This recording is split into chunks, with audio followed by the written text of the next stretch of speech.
Hey there, welcome to Board Game Hot Takes, the podcast where we give our immediate reactions to the hottest board games just minutes after playing them. My name's Tim. And this is Chris. This is Adam.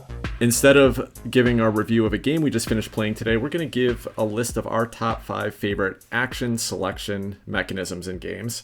What does that mean? Well, we'll get into that in a few minutes and explain it to you. Before we jump into that, I do have some poll results on Twitter that I wanted to just discuss briefly, and then we'll get into our top 5 action selection mechanisms. So I asked the poll on Twitter, what's your favorite kind of building? Deck building or bag building? Of course, these are board game related buildings. Pretty simple question here, but I was curious. These are both mechanisms that I like a lot, but how did you guys answer this? Well, that's an easy one. Deck building, because I love deck building. It's one of my favorite mechanisms overall, and so that was kind of a no-brainer. I mean, bag building, meh, but deck building, oh yeah. Have you played any bag building games, Chris? I think I have. I'm trying to remember what they might be. Oh, the two that I introduced you to you hated. You didn't like Hyperborea and you didn't like Orleans, which both use bag building. Right, okay. But that was a long time ago. I wonder if you'd still feel the same way. Have you played anything more recent that you can think of? Not that I can think of, and it's possible I might feel differently about it, but what I'm left with is a bunch of sort of mediocre memories. Then again, there's a lot of games that I've turned around on, so maybe I should give that another try. I don't think it's going to overtake deck building, though. Yeah. What do you like about deck building? I like the process of creating a synergistic hand. And in particular, I get a thrill out of scrapping cards. I'm not sure why that is so exciting to me, but I just love the ability to take crap out of your deck and get the better stuff in there. Even if I don't have a lot of great stuff, just having no really crappy stuff, I don't know, it just gives me this weird thrill. I absolutely love that. Adam, what about you? Yeah, my favorite type of building, again, Tim, you didn't have it. I prefer Gothic style buildings like in Prague, but that's not part of the question here. So I believe I also put deck building. I can't quite remember. It has to be deck building because I don't do that much other kind of building. I think I said I hadn't done any type of bag building before, but that's not true. I did do Quacks of Quedlinburg, which, I guess you're building like a stew or whatever you're doing in that game. And that just wasn't, that wasn't that appealing to me in that game. Maybe Orleans is better. I am looking forward to a game called Solar 175. Next time we ever do a future take, I'll talk about that a little bit. Just briefly, that combines El Grande and Orleans in a little game system. So that's a game that's out on Kickstarter right now. It looks pretty interesting. But yeah, deck building is the way to go here. I also love scrapping those cards and getting it down to something where all these cards combine and they work off each other. You start with some mediocre hand of garbage, and then you build up, and all of a sudden, you've got this hand that just explodes. So Star Realms is great. Dune Imperium, another one. You can get this hand that... I had that epic game, Tim, where I had, in the reveal turn, all these swords that would come out, and all I needed was one guy in the battle, and then I had like 30 swords come out, and I could win every battle, and that just felt amazing. From the games I know, deck building is one of my favorites. Someone else also mentioned tableau building, which is fantastic as well. So what about you, Tim? This was not an easy one for me. I like both types of games a lot, and I think they both do things a little differently in good ways. But I prefer deck building, I think, just because of the amount of variety you can offer in the random selection that comes up. Bag building is kind of nice as a mechanism you can add into a game because it's fairly simple. You can have some chits that represent different things and basically just randomizes what's available. In fact, I'll be talking about one of those a little bit more in our conversation today and why it works. Generally, I think I like deck building just because you get more variety on the cards. It's good. It just gives you more options to play around with versus when you're pulling chits out of a bag, you can only present so much information on them.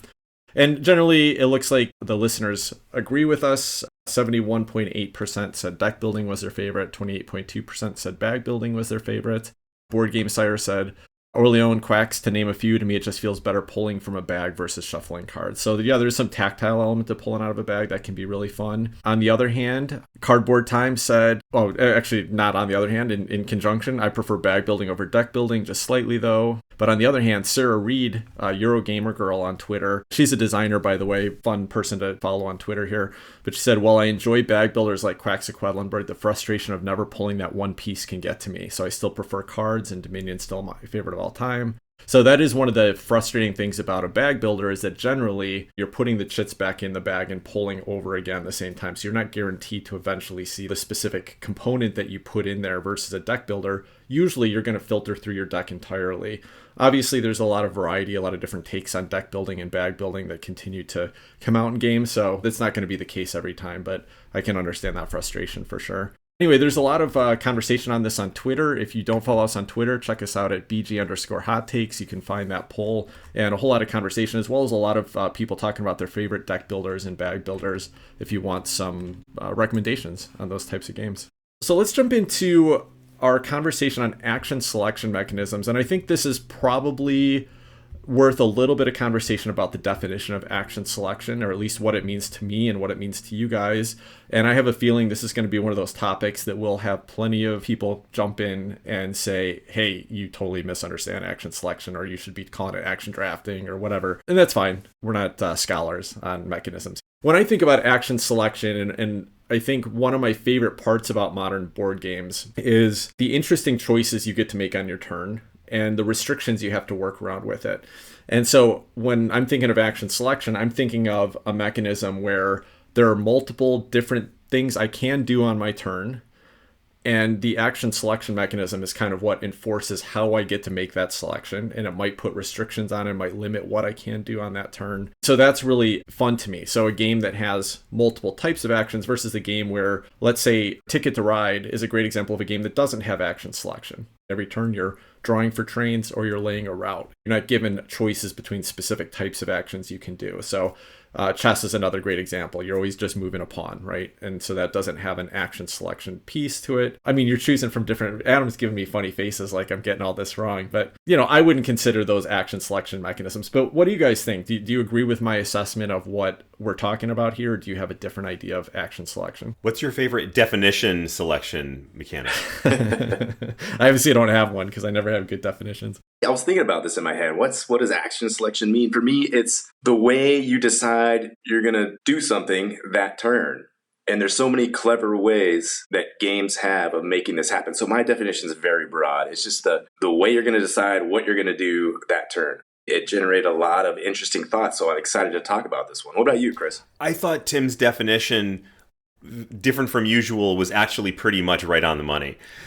And but at the same time, I thought there were some interesting variations on it, and it's going to play out in some of the games that I call out that are perhaps not, strictly speaking, action selection mechanisms in the sense that Tim was talking about, but other things that happen in the action selection process, or even potentially the action resolution process, that I think were particularly interesting, even if the entry, the gateway to that move isn't necessarily the thing that's exciting. So I'm going to play around with the definition a little bit, but I think Tim was right, and I'm going to try to stick to that for the most part. Cool. And so, essentially, though, we're all focusing on the different ways that a game allows you to make the choice of what you're going to be doing on that turn. And it can be pretty broad. And I've seen some arguments on the internet, which tend to happen there, about whether you would call something action selection or, like, for example, worker placement is a mechanism that I will be referencing. And I definitely consider that an action selection mechanism because you've got a menu of options you can do, and you get to make a choice, but there's also restrictions and reasons why you might want to pick one over another. And then somebody else said, well, that's action drafting because you're really drafting. Well, sure, that's fine. You can call it action drafting. It's part of the action selection group, in my opinion. There's probably several other specific subtypes you could get into. We're not going to go there. Feel free to, actually us on the internet if you want to after you listen to the episode. Anyway, we're excited to talk about this one. So let's just jump right into our top 5 action selection mechanisms. Chris, why don't you start us off? What was your number 5? My number 5 action selection mechanism is found in Tapestry by Jamie Stegmaier and published by Stonemaier Games. And it's a relatively simple mechanism, but it plays out in really interesting ways. There's essentially 4 tracks, 5 if you're playing with an expansion, and each one has a series of increasingly attractive, powerful actions that can happen as you move up. They also get more expensive. So, for example, on your military track, you can move up space by space. Each one gets progressively more expensive, but it lets you do progressively more powerful things. There's an exploration track. There is a science track. There's a technology track, which it's all probably pretty self-explanatory, the kinds of things that you're going to do on each of those. And then if you play the Arts and Architecture expansion, there is an Arts and Architecture track. In all of these, you essentially pick one of those, and then all you get to do is move up to the next space on that track. But I've never seen a mechanism, with the possible exception of one other that I'm going to be talking about later on, where such a simple this or that kind of choice ends up having such interesting repercussions. Because as you take the action on one track, it may give you an action on another track, or it may change something in your capital city board, which is sort of like a polyomino grid where you get to get resources and fill in spaces. So for example, on the science track, you get to a certain point where once you take the action, it allows you to take up to 2 other actions on different tracks, which as these get more and more expensive, that's a pretty huge thing. And so what makes it exciting is the fact that the actions themselves get so exciting as you move on in the game. But what gets you there is this relatively simple mechanism of just picking a track and then moving up it. I know we got a lot of fans of this game here, so I'm curious to hear if you guys have any thoughts on that as a mechanism. Well, I think Tapestry is a great example of an action selection mechanism. I think it's really interesting. It's really simple to operate. You have 4 choices to make, but the choices are different turn to turn because of where you're on the track. Depends on what the actual action was. And there's another game that I almost added to my list but didn't, and that was Voidfall. Now, Voidfall uses a very different mechanism in that you've got a hand of cards, and you get to select a certain amount at the beginning of the round, and those are the actions you're going to take. But one of those card types, or there's a few of them actually, instead of giving you a specific action, it moves you up a track and you get the benefit on that track. And I loved it there too, and that's one of the reasons why I really like that in Voidfall, because the action you're actually getting is going to vary round to round depending on where you got on that track, and it keeps it shifting constantly. The other thing with Tapestry is that the costs change the further up you get on the track, and so that always makes the decision a lot more challenging. Like the third era actions you can take are reasonably powerful, but they cost you 3 resources. So a lot of the time you're trying to find ways to skip over those spaces and just avoid them, or try to figure out a way to do them for free because they burn so many of your resources. So for me, Tapestry is a great and very fun action selection mechanism. What do you think, Adam? Does that fit in your definition of action selection? Well, first I want to talk about Voidfall. Man, I want to play that game again. The way they use the cards for that's pretty cool. But yeah. Tapestry, the action selection there, it's super integrated into the rest of the game, in that you need to have resources to pay for those actions. It's not just like, I'm going to do this action, go over here, do this thing. It's like, I have to set up previous rounds so I have enough mushrooms to do this action that I want to do so I can keep going up this track. So yeah, that meets my definition of action selection. It's just in a clever, super integrated kind of a way. I haven't thought about it in that way. So it's a nice example, Chris. I like it. Adam, what about you? What's your number 5? My number 5 is The Expanse. That's by Jeff Engelstein and WizKids. And a lot of games use this action selection. There's a market of cards over on one side of the board, and everybody's looking over there at them. The closer they are to one side, the cheaper they are. And as they go down, the newer ones that are just recently revealed, a little more expensive. So as this market is going along, you can pick this card, you can do the action right now, or you can use it for the operational points. This is also something like Twilight Struggle uses. You want to do the action, or do you want to do the operational points to do other things, an action that your faction can do any old time. So say you use it for the operational points because your faction is ineligible, then that card goes up to which other factions are eligible for the actual meat and potatoes, the text on that card that lets that other faction do the thing. I'm not explaining it very well, but I like this mechanism. It gives you multiple choices with one card, then it goes up for other players to potentially use this card. In addition, if you are the faction that decides to use the action on that card, then your kind of initiative, your eligibility ability goes to the bottom, and it gives other factions a chance to use the next action that comes up first. So you're deciding, do I want to do this action on the card, or do I want to save my top pick, my first choice, for some other card that's coming up that I see? So that's my number 5. It's pretty simple, but I love it. It's just that simplicity is great, and it just generates all these different decisions you have to make as these cards are scrolling up. What do you guys think about The Expanse? I think The Expanse is a great example here, and it does some things that the Tapestry does well, in that every turn your actions may be different because it's dictated, in fact, even more variable than Tapestry because it's dictated by what's written on a card there. But it adds the extra interesting point so that if you don't take a card, you're potentially giving it to somebody else. So do you want to take it and save it for another turn because you don't want your neighbor to get it? You have to pay more for higher cards. So there's a lot of really fun choices there that execute really simply, but give you a lot of variety there. Another game that had the promise of this, a similar type mechanism was Fractal, because you had some basic actions you could take in Fractal, but there was also that card row that you could choose from to do kind of an event as your action instead. It didn't get used quite as much as it does in the Expanse, and so I think unfortunately missed out on that. At least the version we played, they may have developed that more. But in both cases, I think it's really cool when the action you can take on your turn is going to change all the time. But it's neat, too, that they give you that mechanism that you can just use the AP points and do some basic stuff. Some of the things you're always going to need to do, like move ships, or, you always have an option with them. So, yeah, that's a really cool example. So what about you, Tim? What's your number 5? I'm going to start with an example of worker placement, because I do think that this is a really cool, obviously it's been used a lot at this point. Worker placement, if you're not familiar with it, there's a whole bunch of different types of actions you can take. They're usually printed on a main game board. And what you would do is you'd cover up one of those spaces with one of your workers or tokens or whatever and get that action, but that makes it not available for other players. So there's a lot of tough decisions about, do I take this one now and beat someone else to it, even though maybe it's not as powerful in action, but if I wait for it to come back around to me, it's not going to be available again. So I really like worker placement generally as a action selection mechanism. I think it can add a lot of tension, but it's executed really well in some games and it's not very fun in other games. And I think it's generally overused.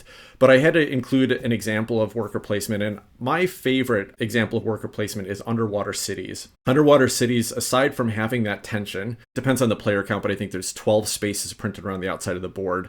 But 4 of them are red, 4 of them are yellow, and 4 of them are green. And these spaces all do very different things, and they're all important for you building up your engine, your little underwater city that you're trying to build. So there are several things you're going to try to do in a turn. What makes this really clever and pushes it above the level of most worker placement is that it combines a card play element into it, and that you're always going to have a hand of 3 cards when you start your turn. Whenever you take one of those actions, you also have to discard a card. But if the card that you discard matches the color of the worker placement space you're taking, you also get the added bonus that's on the card. So just like some of these other games we've already started to talk about, it really changes what you can do in your game. The cards are vastly different. Sometimes they're going to give you little bonuses like an extra resource, which can be helpful, but sometimes it's going to give you a major effect, like being able to do another full action on your turn. So you can really combo these things together. It makes it a tough decision because maybe you only have 3 orange cards in your hand, but you really wanted to take a green action. Then do you just give up that bonus action and race to the green action that you really needed to take? Or do you say, never mind, I'm going to shift and work with what I've got here? And I think that's a really fun decision. I'm terrible at this game, but I have fun every single time I play it. For worker placement, I like what it adds in to make that decision more interesting than just a race to spaces. Now, Tim, does the worker placement in Dune Imperium, is it very similar? The one difference is no matter what, you can go to the space you want to in underwater cities as long as you play a card. And in Dune Imperium, you have to go to one of the listed spaces. So just a little extra freedom in underwater cities put that over the hump rather than Dune Imperium. How do you feel about contrasting those two? Yeah, I love both of them, and I love what Dune Imperium does, and I like that it adds that extra restriction because you're limited to what spaces you can take, and that can be a tough call, and it also dictates how you want to build your deck to make sure you can handle multiple spaces. So that's really fun puzzle in Dune Imperium. What pushes underwater cities over the top for me for that specific action selection mechanism, the card bonuses that you get. That does happen some in Dune Imperium as well. But with Underwater Cities, it's a constant piece of the game. And I just love having this little hand of cards and saying, okay, what's the best I can do with this hand in this round to try to make sure that I'm taking full advantage and doing it in the right order and still beating other people to the spaces that are best for me. So I think just slightly beats Dune Imperium for me, but I love that part of Dune Imperium as well. Now, I wouldn't say that Underwater Cities beats Dune Imperium for me as an overall game, but I think for the worker placement action selection mechanism, I think it slightly beats it out for me. Chris, what's your number 4? My number 4 is another Stonemaier game. This one designed by Travis Jones, and it's Pendulum. This is somewhere between an actual entry on my list and an honorable mention because I wouldn't necessarily say this is my favorite mechanism or even one that I would want to go back to super often, but it's an incredibly unique mechanism, at least in how it plays out in the turn. It's a standard worker placement in one sense, sort of like what Tim was saying with Underwater Cities, But the way that you place your workers and the options that you have, probably one of the most unique mechanisms that I've ever seen in a game. And as far as I know, it is the only actual real-time game that's out there. There may be others. If there are, I don't know about them. So essentially what you do in Pendulum is you have rows of worker placement spaces, a top row and a bottom row, that have almost identical or at least very similar abilities on both of them. And there's a spot for a timer on each row. You can only place one of your workers in a spot when there's no timer in that row. And you can only implement the action on a space when there is a timer in that row. When a timer runs out, you flip it over, move it to the other row. So now the timer is running out and you have the opportunity now to take any of those actions in the row that has the timer that you had previously placed in the row when there was no timer there. So it's this incredibly delicate dance, because when that timer is running out, someone else could take that timer the moment it runs out and flip it back over to the other row. And then if you haven't grabbed your guy up and taken your action, you can't anymore because there's no timer in that row. So I find that to be incredibly interesting. It's actually a game that Tim and I played with Steve quite a while back. And it was one that we all kind of looked at and said, this is kind of an oddball. I don't know if this is something I want to play a whole lot, but it's interesting. I've thought about that game so many times since playing it several months ago. I forget when exactly that was, but it was several months ago. And I thought about it probably a million times, and actually hoping that maybe when we do our PDX Con, we can bust that one out if we have the time. Unfortunately, that mechanism is also one that takes a lot of prep work, because if someone hasn't played the game before, it's not terribly intuitive. So I'm not sure if we will or not. But I find it to be both unique, interesting, and fun. And Tim, you had done that game with me as well, so I'm curious to hear your thoughts on this one. So first, let me just clarify that there are other real-time games. I think probably the most well-known is Escape: The Curse of the Temple, which is not a real-time worker placement game, so that's very different here. It's a dice-chucking game, and it's cooperative. Most of the other real-time games that I'm aware of are cooperative. Galaxy Trucker. Well, Galaxy Trucker, I guess, is a competitive game. It's got some real-time element about grabbing the pieces. And maybe XCOM, I think, is a real-time area control type of game. Cooperative though, and there's another one that uses a similar sand timer or worker placement mechanism with where it's like a joint kitchen game where you're trying to fill recipes and working at the same time. I've never played any of those. I thought Pendulum was extremely fun because of that real-time element and the competitive element and the constantly like watching to make sure that you're getting your things done. It's so tense, the fact that you're like, well, I really need to think about where to put this guy, but I don't have time to think about it, so I'm just going to throw him somewhere. Really fun, really unique, Chris. I think it's a really cool entry here, and a way that action selection was definitely implemented in a unique way in a competitive game here. A game I'd be happy to go back to, and just same thing like you said, I think that one of the bigger challenges with it is just, there's two things. One is that, it is hard to get into because it takes a game just to get familiar with how the flow works before you could really play it competitively real time. And number two is that real time always lends itself to the possibility of accidental cheating, which then always makes me feel a little bit less satisfied with the end results of the game, because who knows whether somebody just missed a step when they were moving through frantically and no one could check them or whatever. But yeah, it was a fun and very interesting example here. Right. So Adam, what about you? What's your number 4? My number 4 was a game called Dominant Species. That's by GMT Games and the designer's Chad Jensen. This game is cool. It goes hand in hand with a game called Bus, which is by Splatterspellen. What you're doing in both of these games, over on one side of the board is this whole menu of worker placement spots. And before any actions are done, you're putting they call them action pawns, on these spots. And they're going to resolve top to bottom, left to right. So it's programming too. You're saying, okay, well, I know I want to do this action, but maybe it's going to occur after all these other actions.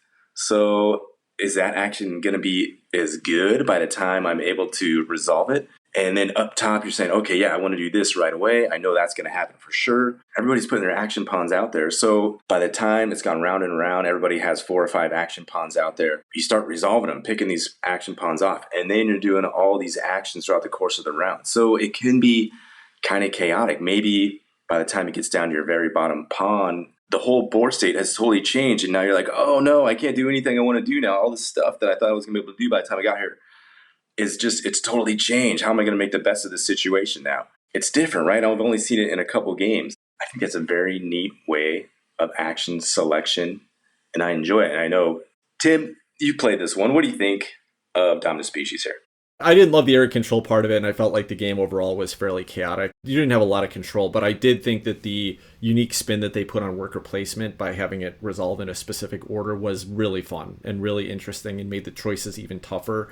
And in fact, I just got to play another game this weekend called Carson City that also has what they're calling a worker placement river, but essentially you resolve worker placements in a certain order.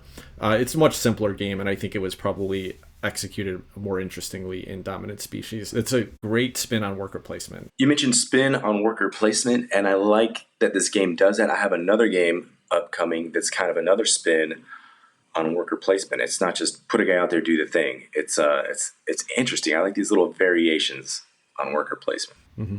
Hey, Adam, the kind of programming that you were talking about sounds like it would really lend itself to be able to screw with people.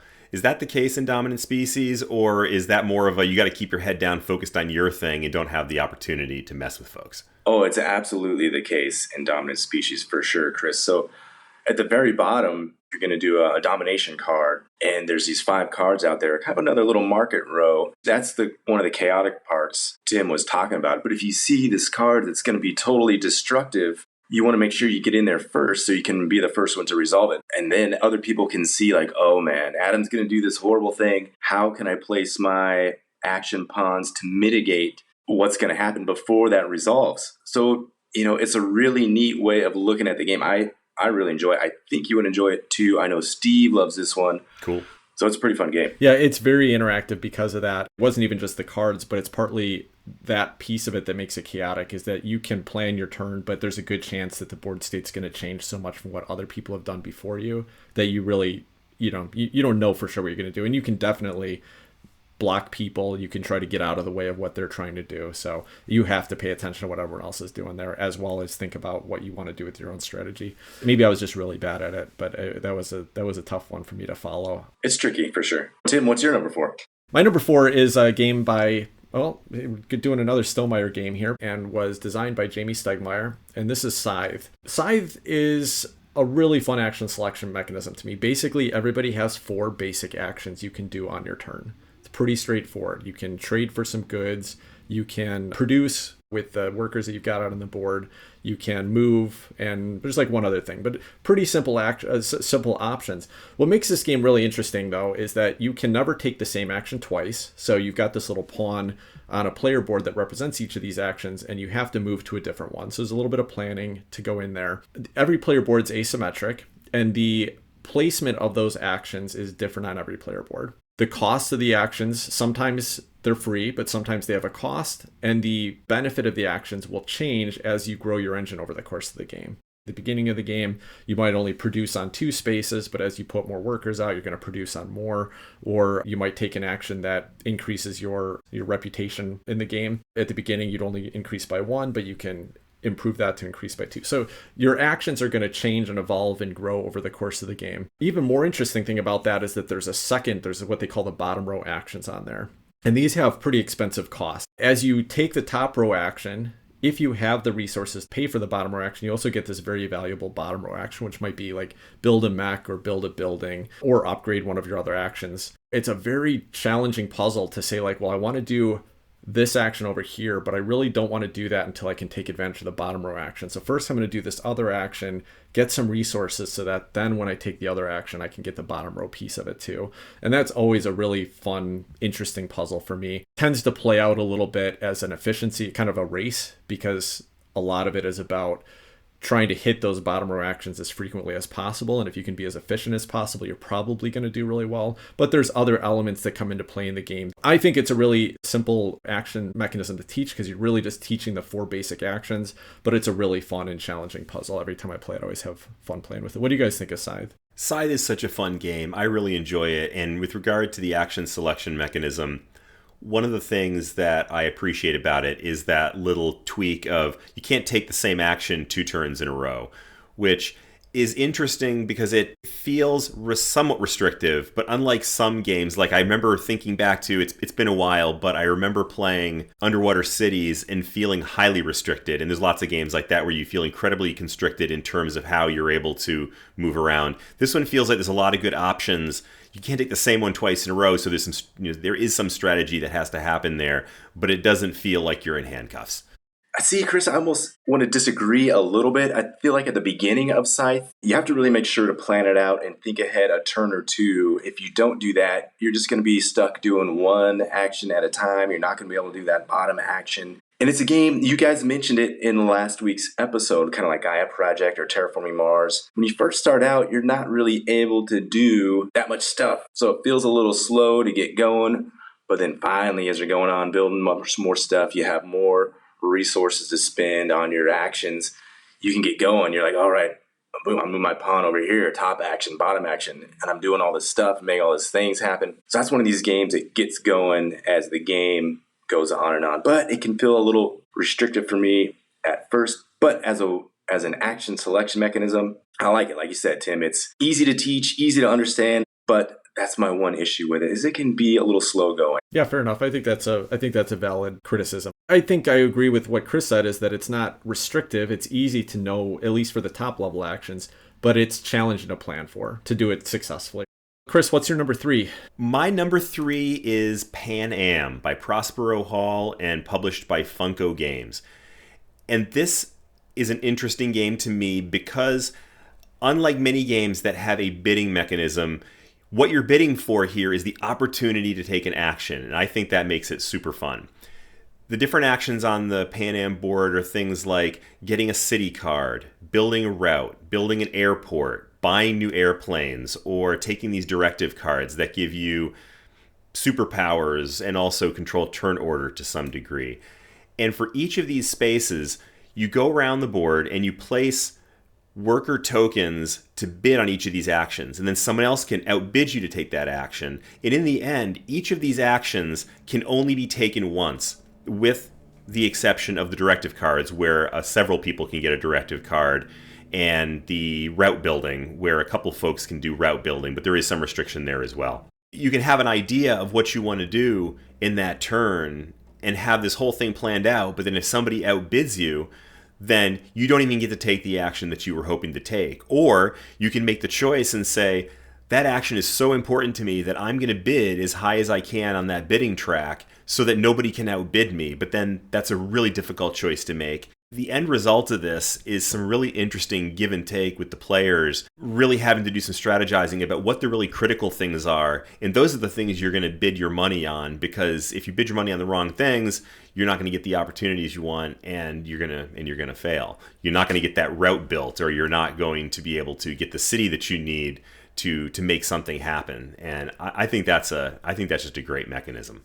Yeah, Chris, I love the action selection here in Pan Am and how it's worker placement, but directly tied into this auction mechanism, where if you really want that action, you're going to have to pay a little extra. And are you going to be able to afford it? And is it worth it? All the things you just talked about, Chris, I think it's fantastic. Another twist on worker placement. What do you think about it, the action selection here in Pan Am, Tim? Yeah, I mean, it's another worker placement game. When we've chatted about it a little bit, I think it's clever. I did feel like the auction, it didn't get as much interaction as I was hoping. Every time we play it, it tends to be like once one person takes the lowest or maybe the second lowest cost, then you've kind of priced other people out. So usually there's not a lot of competition for it. But if you know a couple people want something, you can spend a little more money, bid a little higher, and really make them really pay for it, or block them out. So it adds an extra element. I think after a couple plays, I started to find that it just didn't really offer as many interesting decisions as I was hoping it would. And I think it could maybe be done a little bit different, a little bit better. But I do really like what the auction added to the worker placement. As a historical note, this was our first ever episode of Board Game Hot Takes. We did Pan Am. I get the point you're making there, Tim, but I've also played a few games with other people, and I've actually had a couple scenarios where one or two people would get really aggressive about one particular thing and go really big. And it changes the dynamic of the game a little bit. But at the same time, I also appreciate the fact that because it is a relatively simple, not necessarily aggressive kind of bidding, That's actually something I like, because I'm not a huge fan of bidding. In this case, I think they struck a nice balance, and I enjoy the way it plays out. Okay, cool. Adam, what's your number 3? My number 3 game is one that's pretty unique in the way it has you choose your actions, and that's Smartphone Inc. That's a game designed by Ivan Lashin, and Arcane Wonders is the publisher. This game, to select your actions, you have these they're called pads. They're like tablets. They're essentially a 2x3 grid with icons that represent the actions you're going to do the rest of that round. So the first phase of each round, you're taking these 2 pads and manipulating them. You have to cover between 1 and 4 spaces, and each space that you cover is going to let you produce another whatever it is, a box of cell phones or a cell phone. How are you going to do it? You're trying to organize these things. Do I want to do more trucks so I can establish a headquarters in a different city? Do I want to do more cogs so I can do more research? Or do I just want to produce a bunch of stuff, get a bunch of cubes so I can sell more phones to all these different countries? I don't think there's anything quite like it in board games. It's just fantastic the way it sets up the rest of the round. Everybody's doing it behind these hidden screens. What's he going to do? And it also involves the price setting, which whoever has the lowest price is going to be going first for a lot of the actions the rest of the round. So I think the action selection here in Smartphone is just fantastic. It's unique. I don't know anything else quite like it. Tim, are you aware of anything that's similar to the Smartphone Inc. action selection? I'm not at all. It's very unique. It's very fun. It's a very fun part of the turns in that game. And it's surprisingly easy to teach. There's a couple minor restrictions about the way you place those tablets and get them lined up and stuff, but it's surprisingly easy to teach and just get thinking through and start working with. But the thing that is the most fun about it is that it's behind a screen, and because you are setting your pricing, and sometimes that's an important decision to know whether you're going first or not, but sometimes it's just like, man, I really want 3 factory actions this turn, but if I do that, I'm going to have to cover over the -1 things, which means I'm going to be almost forcing myself to price my phones higher this round. So I'm going to be going later, not because I wanted to price my phones higher, but because I really want to, make factories. So really fun choices there. I think they managed to pull this thing together in what could have been a kind of a clunky decision space into something that's streamlined. People get up and running with it and can make fun decisions really quickly with it. And the fact that you can upgrade your tablets and kind of get these little add-on pieces that you pick up that let you have unique sets of actions that maybe you're more powerful at than other players. Yeah, really cool. I love what Smartphone Inc. does with action selections. Very cool. Yeah, I like it. My number 3, I'm actually going to mention 2 games here because they do them in slightly different ways, though, which I think are both interesting. And I wanted to talk about the groundbreaking game that brought this to the forefront, and then the game that I think has evolved on it and improved on it. The first one is Orleans, or as Chris likes to call it, Orleans. And Orleans is published by... So Capstone Games is now publishing Orleans. It was originally published by DLP Games, and then the designer was Rainer Stockhausen. Orleans is pretty interesting in that it feels a little like a worker placement, except you're not competing with other people for the spaces. But you have a series of 7 or 8 types of actions you can take on your turn. And in order to take these actions, you have to cover over like a combination of types of worker spots on your board. So for example, if I want to take the carriage action, I have to have a knight, a builder, and like a farmer or something like that. But if I want to take the boating action, I have to have a knight, a seaman, and a farmer. And so it requires different combinations of workers. The way you get those workers, it's a bag building mechanism. You basically have this baggie full of workers. Every time you start your turn, you're going to get to pull a certain amount out of the bag based on how your engine's running. So you might pull somewhere between 4 and 8 out of the bag. And then you get to place them out on these action spaces. And so you might fill up 2 action spaces, one that requires 3 workers and one that requires 2, but maybe you've got 1 worker left over, so you can stick it on a spot and kind of partially complete it so that it's ready to go on the next round. A couple things that are really fun about it. One is that the restriction is built on what random tokens you got out of your bag, but you have some control over that because over the course of the game, you're going to be able to add more tokens to the bag. So if you want to focus really heavily on a strategy that requires knights, for example, you can intentionally draft knights in earlier rounds. There's a culling mechanism. So if you start to get heavy with some types of workers in your bag, or you just want to thin your bag out and make sure you're pulling at what you need every time, there's a way to basically get rid of those workers. You send them to the good deeds board and you get a bonus benefit for it when you do that, but you're removing them out of your bag.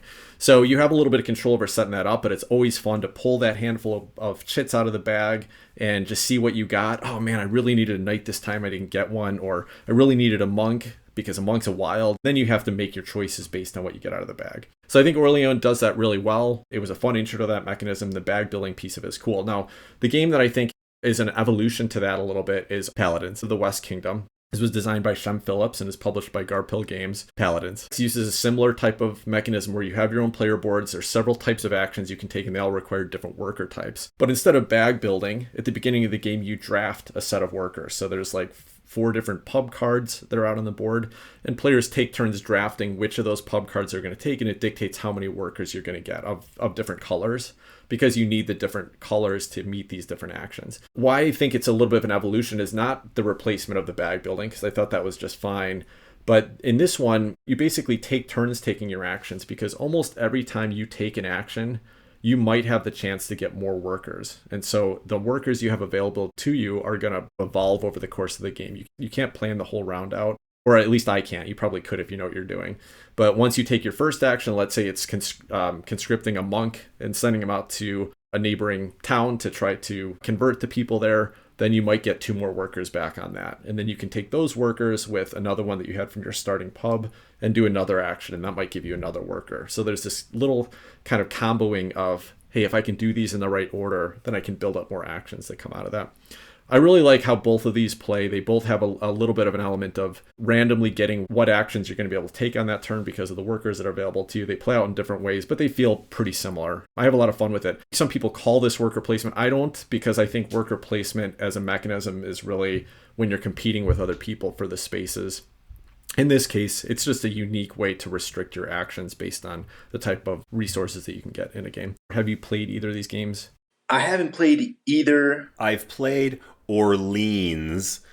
I have not played Architects of the West Kingdom. Paladins of the West Kingdom. Paladins of the West Kingdom. Whatever of the West Kingdom. You're talking about Orleans, and I'm going to plug Solar 175 again. Very similar mechanism, except instead of, where are you, on some port in France, Mediterranean? Instead of that, you're out in outer space exploring the solar system. You are building this bag. Instead of a seaman, you can make a pilot. Who doesn't want to have pilots on their team? Everybody wants a pilot.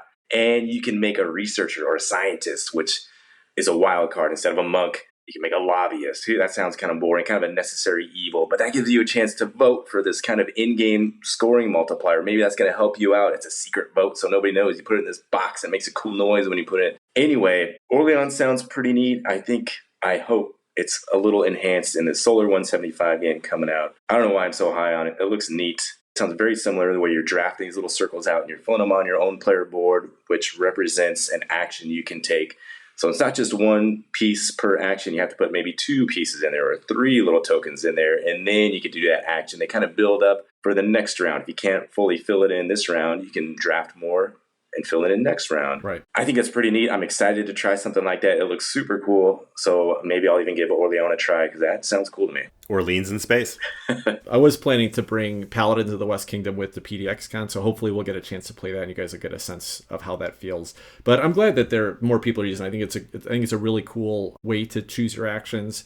Whether that game's any good, Adam, I don't know. Maybe we'll talk about that in another episode. All right. Chris, what's your number 2? My number 2 is the Clank series by Paul Denon, published by Renegade Game Studios. And I say the series because we're talking about mechanisms, and the mechanism that I'm talking about here is deck building, which we talked about earlier, and is one of my favorite mechanisms. And this is a game that uses it very well.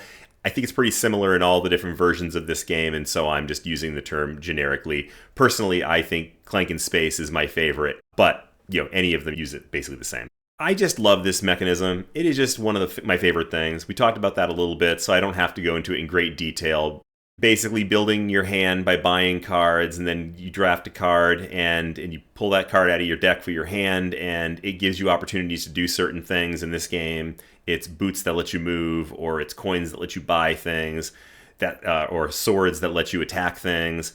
And what you draw in your hand is going to be based on what you've drafted into your deck or purchased into your deck. That's going to determine what you're able to do on your turn. It's basically the same concept as any deck building game like Star Realms or Hero Realms. Anything with realms in the name has got deck building. And this one just happens to play out on a board, which I think is a lot of fun. Also not entirely unique in that it's also done in other games like Dune Imperium. So this is, I just think, a particularly fun example of that mechanism. But as a mechanism, I think there is so much fun there because it adds a little bit of luck, which can be a lot of fun, I think, especially when you're talking about deck building. But a lot of opportunities to manipulate your hand, to create those synergies, and to call out the crappy stuff and make those hands as good as they possibly can be. And I think Clank does that in a particularly fun way. Now, Chris, I mentioned when we started this that I'm not a scholar on game mechanisms, but this is the one game that you have on your list that I would push back against calling it action selection. And I'll explain why. You know, when you pull a hand of cards at the beginning of your turn, you play them. You don't have any choices to make with it. So you're not selecting your action at the beginning of your turn. Now, you are prepping what actions you have in the future when you build your deck, when you go around and you collect new cards and stuff like that. So you're setting yourself up for future turns. So I think that's kind of where you're coming from here. I wouldn't use the definition action selection on how you're actually choosing your actions, because there really is no choice once it gets to your turn itself. But that's the only thing. I think Clank's really fun. You know, even where we talked about Dune Imperium using deck building, it's really the fact that you're combining the card that you've picked up with the action choices that you're making, which is why I do think that fits the definition. But Adam, how do you feel about that? Would you agree that Clank is an action selection mechanism? Tim, it seems like the action that you've decided to take here is argue about semantics action.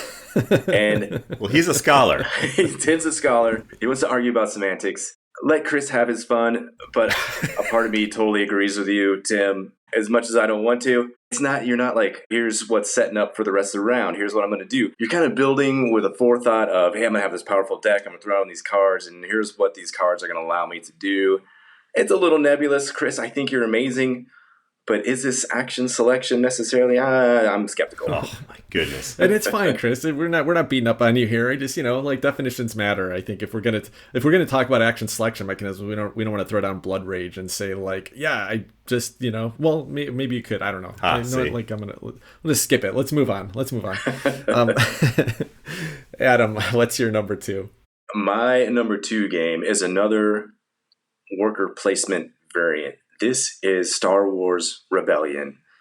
One of my favorite parts about this game, in addition to trying to find that rebel base, in addition to producing all these awesome spaceships from the movie series, in addition to, well, the combat's kind of boring, but the action selection here is fantastic. I think you start with 6 leaders, characters from the movies, and you have a hand, up to 10 missions and projects, and you're looking at your leaders, you're matching some of these little icons from your leaders with these missions or projects that you have in your hand. Okay, man, this leader is pretty well suited for this mission. I'm going to put this leader here. Oh, I can put another leader here and boost the odds of a successful mission that I can execute this round. So again, it's one of these, you're planning ahead, you're programming what you want to do that round. It's the first phase, you're matching cards with the leaders, and then eventually you're going to flip that card and you put your leader in one of the different sectors out there and resolve the card. I absolutely love this. You can also hold leaders back to counter the missions or the projects of the other team. Not only is there this choice of what missions you want to accomplish, but you have to play defense a little bit too in order to counter the other guy's missions.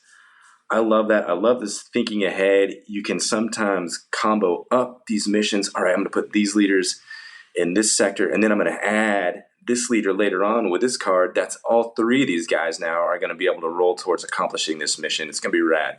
This part of the game absolutely shines for me. Tim, I know you're down on Star Wars Rebellion. What do you think of this action selection here in Star Wars Rebellion? Yeah, it's great, and I don't hate Star Wars Rebellion. It's too long and the combat's boring. Other than that, I think it's an awesome game, and one of the biggest elements is this action selection. Now, I 100% agree this is action selection. It's very unique and it's great.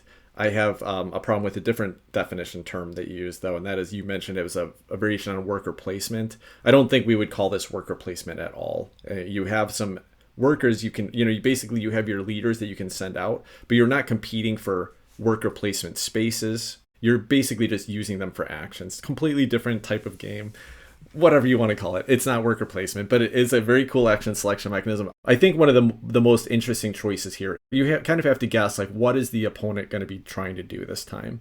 And you know what some of their basic cards are, because those get recycled back into their hand every time. So if you want to combat that, you may have to hold back cards with specific symbols, leaders with specific symbols.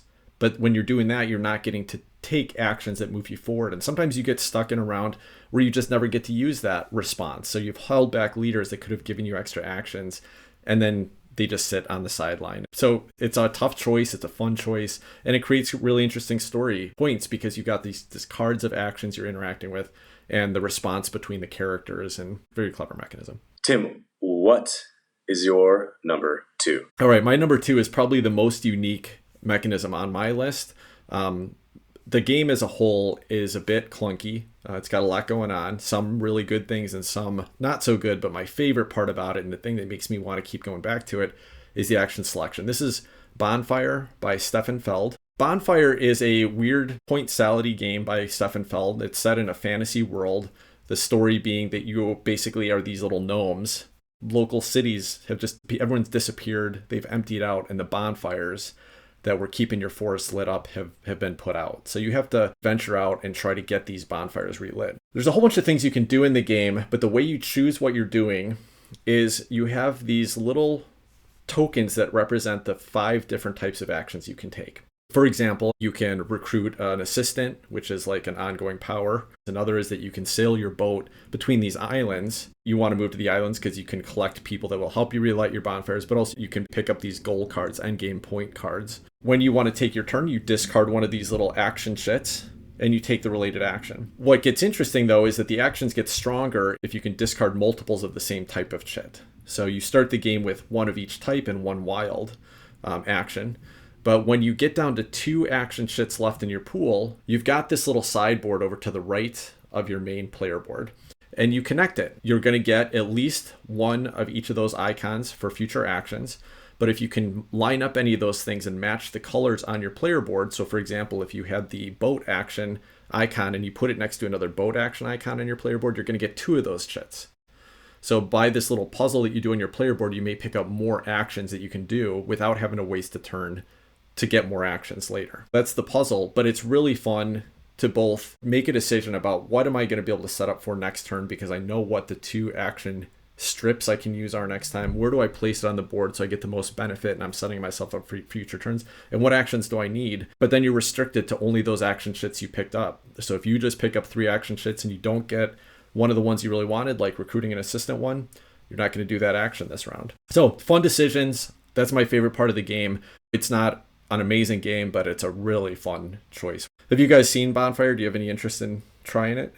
Hearing your description, Tim, it makes it sound like an arsonist's dream. You go into forests and you're starting these huge bonfires. Like, keep this away from Southern California during the Santa Anas.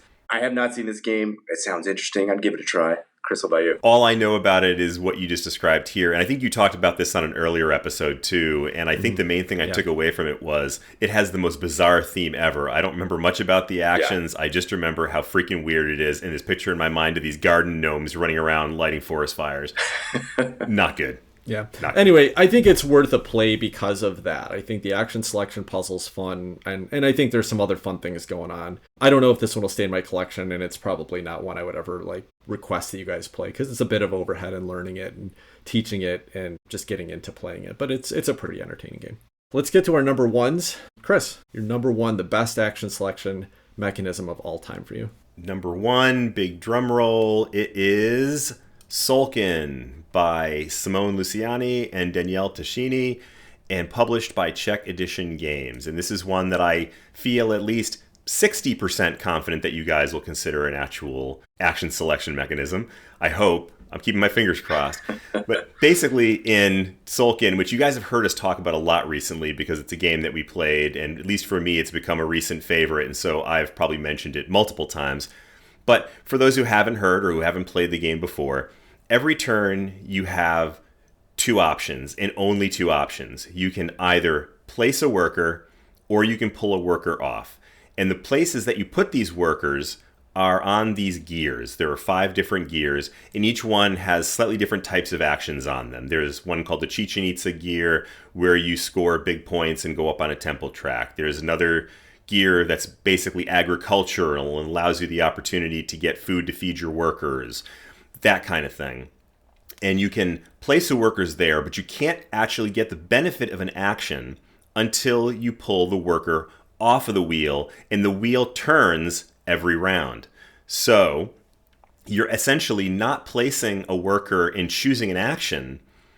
You're actually choosing a potential future action that you might take, because you're not going to get that action, you're not going to get the benefit of it until that wheel rotates around to the place where you pull it off. And so there's this interesting push and pull of planning ahead and trying to get the right workers to go on and then come off at the right time so that you can combo the actions to make the right things happen. And you can only do one of these per round. So if you have 2 things that you want to get done, you better make sure that you have 2 guys out there, 2 workers, that you can pull off and make these actions happen, because otherwise you're going to have to wait an extra round because you have to put a guy out there during that next turn. You can't put workers out and pull them at the same time. I think that the planning in here, which is similar to, I forget which game you're talking about with the programming, Adam, I think it was Dominant Species. It's a little bit of that similar feel, but I love the idea of choosing your wheel and then not choosing your action until later, because it gives you the opportunity sometimes to switch up an action and pick something that's more advantageous given the state of the game at a particular moment based on what other players do. But beyond that, it just has this incredibly fun gear mechanism that turns. These big plastic gears look so cool, fun to turn around, and fun watching your guy kind of inch piece by piece toward the action that you want to take. I think it is so much fun. Chris, just like Star Wars Rebellion, this is an amazing twist on worker placement. I love the action selection here in Tzolk'in. Tim, what are your thoughts? Unlike Star Wars Rebellion, this is an amazing twist on worker placement, and it definitely qualifies as worker placement, but I love it too. I have my copy being delivered to my house this week, so I'm excited to play it in person. But yeah, everything you said, Chris, is 100% right on. It's a great choice. Adam. So Adam, what's your number 1? My number 1 is Eclipse, Second Dawn for the Galaxy. That's by Tuco Calico, published by Lotapelt.fi. Here, the action selection is phenomenal. You're sliding these discs over from the right side of your player board to the left side. There's a list of, I believe it's 5 actions over on the left, from building ships to researching to exploring. What's the other weird one where you influence? You take disc pass or put discs out there. And this is directly tied into your economy and the upkeep costs of your civilization that you're building. You grab a disc from the side, you put it over here on the left side, and that reveals a cost that you're going to have to pay for at the end of the round. And that's an increasing cost. So you can keep taking actions if you want to. The cost is going to go up and you're going to have to pay for that. So hopefully these actions that you're taking are helping you gain more money that round, or helping you build your civilization so you can keep paying for these costs. It's really representative of effects you're going to have to do to manage all this stuff that's out there. I think it's fantastic. Additionally, once you explore a new sector, you're going to have to take another disc and put that out there, also representing the cost for maintaining this new planetary system, this new sector of the galaxy. I think it's fantastic and an underused mechanism. This game does it the best, I think. I absolutely love it. It's so smooth. It's so clean. Eclipse, I can't say enough about the action selection here. What do you guys think about that? My favorite part of that is when you're coming up to the point where you know if you take another action, you can't afford it, but you really want to explore into another area. And so the only way that you're going to be able to afford it without having to like lose civilization at the end of the round is to hopefully win a conflict and then get to put one of your cubes out. But if you lose the conflict, you're in big trouble because you're in debt, or hope that you flip over one of those alien tiles that might have some coins on it. And I've taken that risk several times, and it almost always has paid off for me somehow. And it's always super exciting and super fun when that happens. And I think the combination of not only that you have to watch your economy in that round because you know you're going to have to pay for your actions at the end of that round, but also the economy over the game. Like, it seems spreading out to all these planets is a great idea, but it's risky because you're making every future round more expensive for you to take actions in. My favorite part of that game, though, Euro planning pieces of it, it makes me overlook the terrible combat situations that come up and crush my dreams every time we play it. That's not true. I usually win it, but... What Tim means is it's one of the best combat systems. He just doesn't like getting beat up. It's even Adam make an amazing alliance and then just swoop him off the face of the galaxy. It's a fantastic game. Very true. Chris, did you have anything else to say about Eclipse? Oh, God help me. I love this one too, but I feel like this is one where the economy that you're talking about, Tim, the need to monitor yourself so that you don't go over that kind of that precipice. Man, to me, that feels like a stranglehold around the neck throughout the entire doggone game. I don't know what it is. Maybe I just can't focus on one path sufficiently, but I always feel like I can't breathe in this game. And I do love it. I love this game. I wish it was slightly less pressure with the economy. That would probably make it a little bit more fun for me, open it up a little bit. But to the mechanism itself, I think you're absolutely right. I think it's great. Yeah, speaking of that pressure, I don't know. I just want to say, if you allot yourself 3 or 4 actions per round, you're usually okay. If you go into it with that mindset, you're not going to get much more than that. Sometimes down to 2, and then you pass, you get that extra 2 bucks. So yeah, it can be tight, but if you go into it with that mindset, I think it's going to work out okay. But I love Eclipse. I'm going to defend it till death. Tim, what is your number 1? My number 1 is a very new game, but a game that I think does action selection in a really wonderful way and something I'd be happy to see in other games in the future. And this was actually taken from a little bit older game. It sounded like the most interesting part of it, but the game I'm talking about is Ark Nova. This is by Matthias Wig, and it's being published by Capstone Games in the United States. Ark Nova has this clever card system where basically there are 5 types of actions you can take on your turn. And they're each represented by a different card that are in a row right underneath your board. Right above each of those cards is a number 1 through 5. Depending on where you use that action, whether it's the 1 through 5 space, it's going to be different levels of power, what you can do on it. Ark Nova is a zoo building game. So for an example, if you want to play an animal into your zoo, there are some restrictions you have to meet on that animal. But when you take the animal's action, if the animal's card is in the 1 space on your board, you get to play 0 animals. So you can't even use it if it's at 1. If it's at 2 through 4 on your board, then you can play 1 animal, which is fine, but not super efficient. But if you can let it get all the way to the 5 space on your board, then you can play 2 animals at the same time, which is really efficient. It's basically like getting a bonus action out of it. So you want to set yourself up to do that.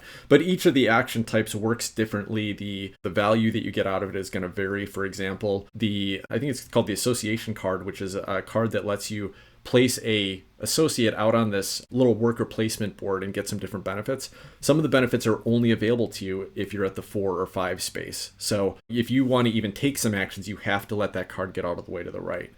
So it's a very fun puzzle to try to set yourself up to take these things in the right order, but sometimes you just can't wait. You've got to jump in and take something at a level 3, meaning you're going to get less value out of it, but it's just the best thing to do at that time. Really clever puzzle to me. There's also some ways to manipulate that. There are these little tokens you can pick up that will add +1. You can discard them to add +1 to the card number. So if you can build up a couple of those early in the game or in previous turns, then even if you're at a 3, you can push it to a 5 or sometimes even to a 6 or 7, which might even give some cards an extra benefit. Then the other cool thing with this action selection mechanism is that each of these cards, each of these actions can be upgraded over the course of the game. In most games, depending on your player boards and stuff, you'll never get to upgrade more than 4 of them. So that's a tough choice. When you do get to upgrade one, you just flip the card over and now it's got improved benefits depending on where you use it. But it's a really tough choice because if you take one, you're skipping out on the benefits of one of the other cards being upgraded. I love it, and the whole game works really well to me, but this part of it I think that's where the puzzle is, I think, primarily, is choosing the actions in the right order, trying to optimize, take them when you can. So yeah, absolutely love this piece of Ark Nova. What do you guys think about the action selection in Ark Nova?